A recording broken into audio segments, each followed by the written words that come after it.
Hi friends, welcome back to our channel. ഇന്ന് നമ്മൾ നോക്കുന്നത് 7th സ്റ്റാൻഡേർഡിലെ കേരള പാഠാവലി ആനുവൽ എക്സാമിൻ്റെ ചില പ്രധാനപ്പെട്ട ചോദ്യങ്ങളാണ്. ആനുവൽ എക്സാമിന് വരാൻ സാധ്യതയുള്ള ചില പ്രധാനപ്പെട്ട ചോദ്യങ്ങളാണ് നമ്മൾ ഈ വീഡിയോയിലൂടെ ഡിസ്കസ് ചെയ്യുന്നത്. ഓക്കെ, നമുക്ക് നോക്കാം. പെയ്തു തീരാത്ത സ്വപ്നം പോലെ എന്ന പാഠഭാഗത്തെ അലിയെ നിങ്ങൾക്ക് ഇഷ്ടമായോ? ഈ കഥാപാത്രത്തിൻ്റെ സവിശേഷതകൾ ഉൾപ്പെടുത്തി കഥാപാത്ര നിരൂപണം തയ്യാറാക്കുക. അപ്പോൾ അലിയെക്കുറിച്ച് കഥാപാത്ര നിരൂപണം തയ്യാറാക്കാനാണല്ലേ പറഞ്ഞിട്ടുള്ളത്. ഓക്കെ, നമുക്ക് ആൻസർ നോക്കാം. 9 വയസ്സുകാരനായ അലി സ്വർഗത്തിലെ കുട്ടികൾ എന്ന കഥയിലെ പ്രധാന കഥാപാത്രമാണ്. ടെഹ്റാനിൽ പാവങ്ങൾ താമസിക്കുന്ന പ്രദേശത്താണ് അവരുടെ വീട്. ചെരുപ്പുകുത്തിയുടെ അടുത്ത് തുന്നാൻ കൊടുത്ത സാറയുടെ ഷൂസ് അലി തിരിച്ചു വാങ്ങുന്നിടത്താണ് സിനിമ തുടങ്ങുന്നത്. ഷൂസ് നഷ്ടമാകുന്നതോടെ അവർ രണ്ടുപേരും ഒരു ജോഡി ഷൂസ് കൊണ്ട് സ്കൂളിൽ പോകുന്നു. സാറ വരുന്നതും കാത്ത് അലി നിൽക്കുന്നതും അവളുടെ ഷൂസ് വാങ്ങി ക്ലാസ്സിലേക്ക് ഓടുന്നതും വിഷമമുണ്ടാക്കുന്ന കാഴ്ചയാണ്. ക്ലാസ്സിൽ എന്നും വൈകുമ്പോൾ അവനെ വഴക്ക് കിട്ടുന്നുണ്ട്. ഷൂസ് നഷ്ടപ്പെട്ടത് വീട്ടുകാർ അറിയാതിരിക്കാൻ അവർ പരമാവധി ശ്രമിക്കുന്നു. കാരണം അവർ ജീവിക്കുന്നത് ദരിദ്ര അവസ്ഥയിലാണ്. മറ്റൊരു ഷൂസ് വാങ്ങാൻ തൻ്റെ മാതാപിതാക്കൾക്ക് സാമ്പത്തിക ശേഷിയില്ല എന്ന് തിരിച്ചറിയുന്ന കുട്ടിയാണ് അലി. നഷ്ടപ്പെട്ട കാര്യം അവൻ മറച്ചു വയ്ക്കുന്നത് അതുകൊണ്ടാണ്. സാറയുടെ ഷൂസ് മറ്റൊരു പെൺകുട്ടിയുടെ കാലിൽ കാണുമ്പോൾ ആ കുട്ടിയെ അപമാനിക്കരുതെന്നാണ് അലി പറയുന്നത്. അവൻ്റെ മനസ്സിൻ്റെ നന്മയാണ് ഇത് സൂചിപ്പിക്കുന്നത്. പെൺകുട്ടിയെ പിന്തുടർന്ന് അവളുടെ അവസ്ഥ കണ്ട അലിയും സഹോദരങ്ങളും അവളെ അപമാനിക്കാതെ മടങ്ങിപ്പോരുകയാണ് ചെയ്യുന്നത്. മനുഷ്യ മനസ്സുകളിൽ നന്മയുടെയും സ്നേഹത്തിൻ്റെയും ഉറവ് വറ്റിയിട്ടില്ല എന്ന് കഥാപാത്രത്തിലൂടെ സംവിധായകൻ പങ്കുവയ്ക്കുന്നു.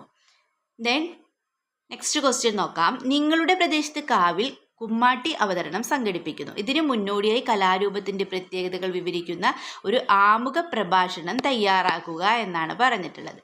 പ്രഭാഷണത്തിന് ഫസ്റ്റ് ബഹുമാന്യരെ, വളരെയേറെ പ്രത്യേകതയുള്ള ആകർഷകമായൊരു നാടൻ കലാരൂപമാണ് ഇന്ന് നമ്മുടെ കാവിൽ അരങ്ങേറുന്നത്. തൃശ്ശൂർ ജില്ലയിലും പരിസര പ്രദേശങ്ങളിലും പ്രശസ്തമായ കുമ്മാട്ടിക്കളിയാണ് ഈ കലാരൂപം. പരിശീലനം ലഭിച്ച കലാകാരന്മാരാണ് ഈ കലാരൂപം കെട്ടിയാടുന്നത്. ദേഹമാസകലം കുമ്മാട്ടി പുല്ലുവെച്ച് കെട്ടി മുഖാഭരണങ്ങളും വെച്ചാണ് കുമ്മാട്ടി എഴുന്നള്ളുന്നത്. കാർഷിക സമൃദ്ധിയുടെയും ഗ്രാമീണ സംസ്കാര തനിമയുടെയും ആചാര സങ്കല്പങ്ങളാണ് ഈ വിനോദ കലയ്ക്കുള്ളത്. എല്ലാ സഹൃദയരും കലാരൂപം ആസ്വദിക്കുകയും കലാകാരന്മാരെ പ്രോത്സാഹിപ്പിക്കുകയും ചെയ്യണമെന്ന് അഭ്യർത്ഥിക്കുന്നു. മനോഹരമായി കലാരൂപം കാണാനും ആസ്വദിക്കാനും ഏവരെയും കാവിലേക്ക് സ്വാഗതം ചെയ്യുന്നു. അപ്പം നിങ്ങളും എന്ത് ചെയ്യുക?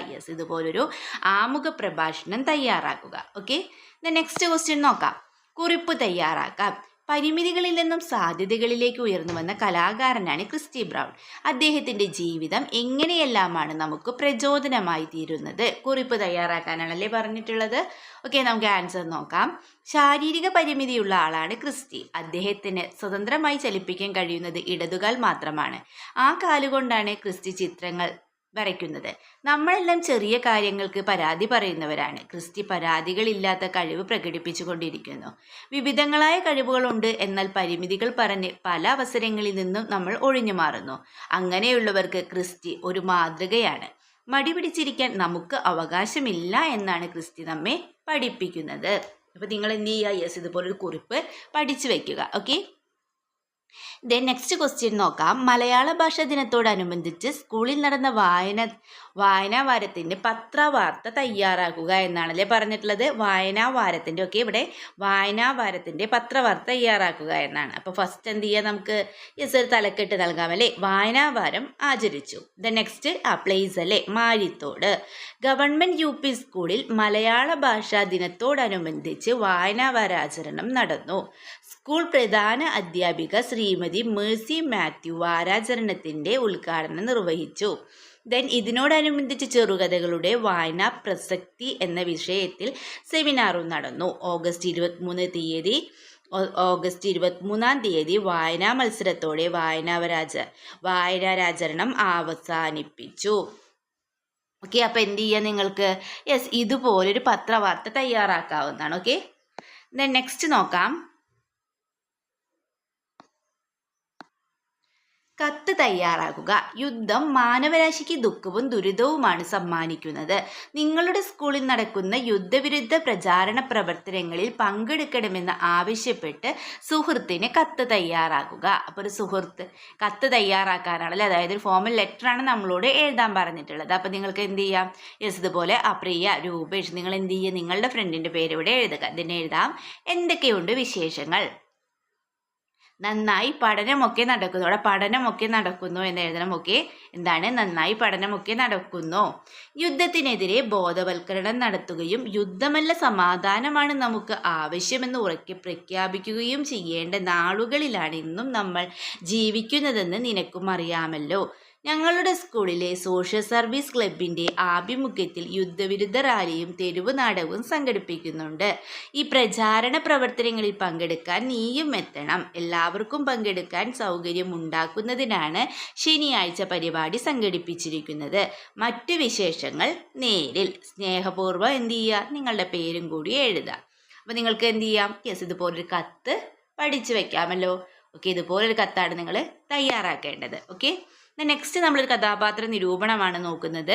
മീനോളം എന്ന നാടകത്തിൽ നിങ്ങൾക്ക് ഏറ്റവും ഇഷ്ടപ്പെട്ട കഥാപാത്രം ആരാണ്? ഇഷ്ടപ്പെടാൻ കാരണം എന്താണ്?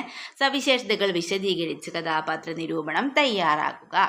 അപ്പോൾ നിങ്ങൾക്ക് ഇഷ്ടപ്പെട്ട കഥാപാത്രത്തെക്കുറിച്ചാണ് ഇവിടെ കഥാപാത്ര നിരൂപണം തയ്യാറാക്കേണ്ടത്. ഇവിടെ കുഞ്ഞുമീനിനെയാണ് എഴുതിയിട്ടുള്ളത്. നിങ്ങൾ എന്ത് ചെയ്യുക, നിങ്ങൾക്ക് ഇഷ്ടപ്പെട്ട ഏതെങ്കിലും ഒരു കഥാപാത്രത്തെക്കുറിച്ച് കഥാപാത്ര നിരൂപണം തയ്യാറാക്കുക. ഓക്കെ, എഴുതാം.